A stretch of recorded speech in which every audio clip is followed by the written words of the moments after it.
يا قوم لكم الملك اليوم ظاهرين في الأرض فمن ينصرنا من بأس الله إن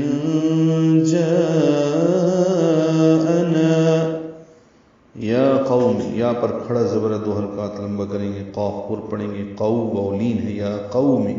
یا قومی نہیں پڑھنا، قومی نہیں، یا قومی لکم، لام جلدی سے پڑھیں گے، باریک کاف باریک پڑھیں گے، میم کو الملک کے لام سے ملا دیں گے، اظہار قمری ہوگا، میم کو لام سے ملائیں گے، ملک میں مل، یہ لام ساکن پہ بھی اظہار ہے، کاف کو پھر لام سے ملائیں گے، کل، تو لکمل، یہ لام ساکن پہ اظہار قمری، اور الملکل، کل میں اظہار قمری، یوم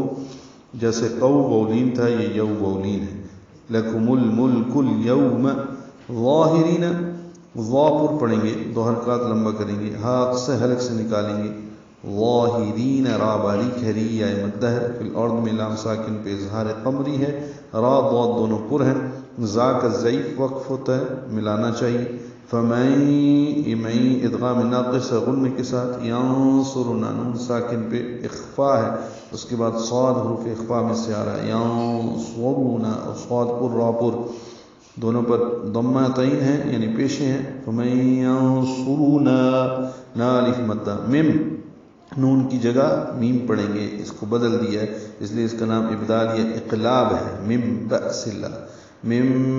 بأس، حمزہ ساکن جھٹکے سے ادا ہوگا، سین کی زیر کی وجہ سے لام اس میں جلانا باریک ہے، من بأس اللہ ان جاءنا، ان میں اخفا ہے، نون ساکن کے بعد جیم آنے کی وجہ سے، جا میں مد متصل ہے، لمبا کریں نہیں کر دیں گے 4 حرکات سے زیادہ، حمزہ کی وجہ سے، جاء حمزہ اسی کلمے میں آنے کی وجہ سے، نا الف مدہ ہے، تو ان جاءنا ایک ہی لفظ بنے گا۔ اے میری قوم، آج تمہاری حکومت ہے کیونکہ تم اس ملک پر غالب ہو، لیکن اگر اللہ کا عذاب ہم پر آ گیا تو کون ہماری مدد کرے گا؟